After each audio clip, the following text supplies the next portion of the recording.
Мағжан Жұмабаев. Мағжан Бекенұлы Жұмабаев 1893 жылы 25 маусымда қазіргі солтүстік Қазақстан облысы Мағжан Жұмабай ауданында Сасықкөл жағасында дүниеге келген. Мағжан Жұмабаев алаш қозғалысының қайраткері, ақын, қазақ әдебиетінің жарқын жұлдызы. Мағжан Жұмабаевтың атасы Жұмабай Қажы, әкесі Бекен, анасы Гүлсім. 1910-1913 жылы Уфа қаласында Ғалия медресесіне оқуға түседі. Онда Ғалымжан Ибрагимовпен дәріс алады.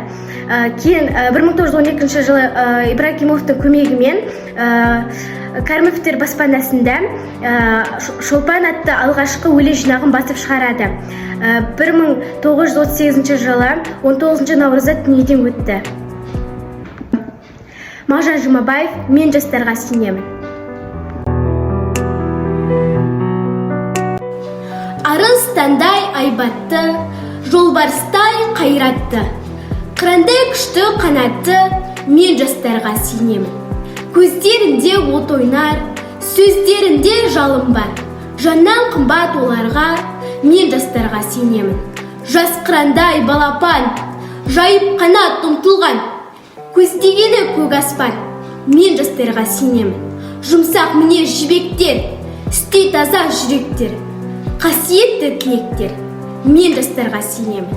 Тау суындай гүрілдер, айбынды алаш елімдер, алтын арқа жерімдер, мен жастарға сенемін. Қажу барма тұлпарға, талу барма сұңқарға, иман күшті оларда, мен жастарға сенемін.